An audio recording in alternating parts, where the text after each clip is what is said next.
Hi, I'm Dr. Rola Kinoko, psychologist, and I'm excited about today's topic, which is do this with your emotions and manage stress better. If you do these three things I'm going to share with you today with your feelings and your emotions, which I'm going to use interchangeably, you will manage stress better, you will make better decisions, and your relationships would improve. You had good relationships, they will even become better. Number one, I want you to embrace your emotions. We have the richness of an emotional expression as humans. Therefore, it is unhealthy if we do not experience them. It is absolutely healthy to feel. No emotion is good or bad. Every emotion serves a purpose. Imagine if you did not have the emotion of anger. How would you be able to process that feeling when you see somebody else being abused or taken advantage of? That emotion of anger forces you to make a decision to protect somebody who is being taken advantage of, who is being traumatized within your power, or seeking help for them. Then think about the emotion of fear. Being fearful helped you to get away from danger into a place that is safe. These feelings tell us that something is not in order or that something is in order, and it helps us to react appropriately. It is absolutely healthy to feel. Unfortunately, many of us, when we have difficult emotions, we suppress those emotions. It feels uncomfortable. In some families, they were raised, in many families, boys don't cry, girls don't get angry. In some families where there's been trauma, the whole mentality in those families is a mentality of survival. They don't even know have the experience of feeling, because in that environment, you're looking out for your safety. The ability to process emotions is something that they're not even able to do. The environment inhibits their ability to do that, which can cause serious problems down the road. But for those reasons and many other reasons, we suppress difficult emotions. Now, if it's a happy emotion, we tend to be excited about expressing it. But when it's a difficult emotion, we want to restrict it. That can be a problem. Because it's not about not feeling, it's about how we express it. And when you suppress your emotion, you become emotionally constricted. When you become emotionally constricted, what happens? You burn out or you blow out.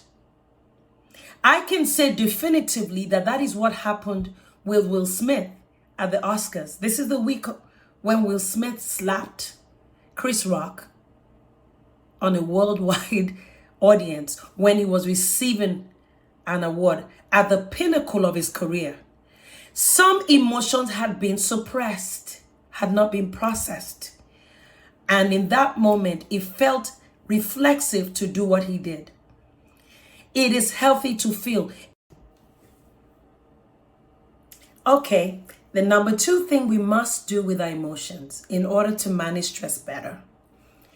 You want to label your emotions. You want to put words to your feelings. For many of us, we haven't ever done this. We use more generic words like I'm angry, I'm mad. And there's so much energy going into one emotion. It takes over. Again, sorry to mention Will Smith. I'm not one of those psychologists that diagnoses somebody I don't know. So I've never met him. And I'm not going to come up with an hypothesis as to why he acted that way. Some people said he has unresolved trauma. That's not my place. That's unethical for me to do that. But just in terms of what he did with his feelings, imagine the power of labeling your feelings, acknowledging what is going on. If you say I'm angry, it could mean a whole range of things. Sad, irritable, frustrated, rage. If you say you're fearful, you could be insecure, anxious. If you're mad, you could be let down, bitter.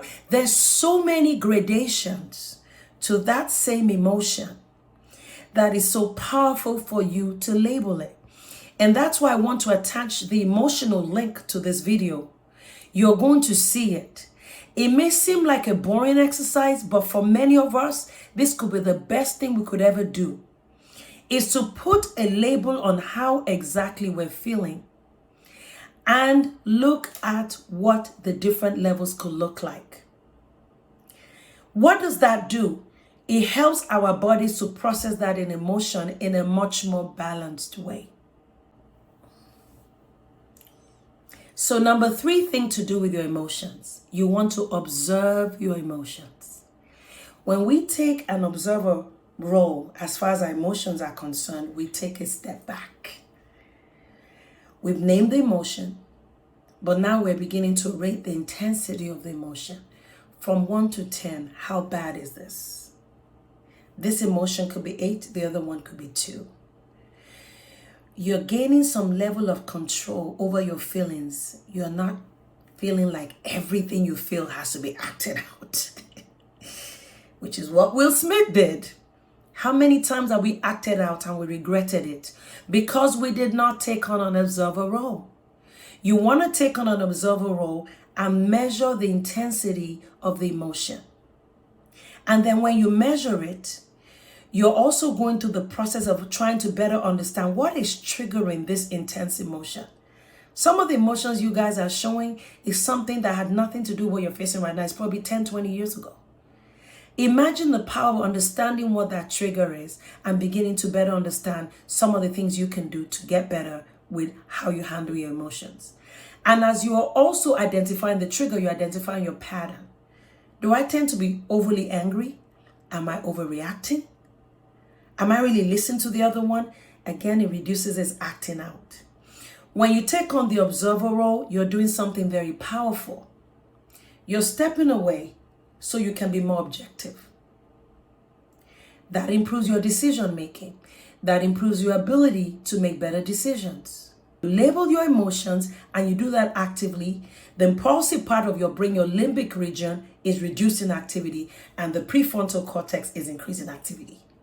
So even on a brain level, something is happening. So I want to encourage you. I want you to start doing this today. Even if it's difficult, start. Talk to a therapist. If this is too uncomfortable because you had trauma, don't minimize the process. Stick with it. Get support, get help. But you want to embrace your emotions. You want to label them. You want to observe them. And with all that is going on with our world, with the pandemic, with the wars and all the anger and the airplane and all that is going on and the domestic violence and the substance abuse and the suicide, this is critical. We must take care of our emotional life and we must understand that every feeling serves a purpose. It's not bad to feel, it's what we do with it that makes the difference. I hope you've enjoyed today's video. Please, if you do, like it, subscribe, share it with as many people as possible, and I will see you soon.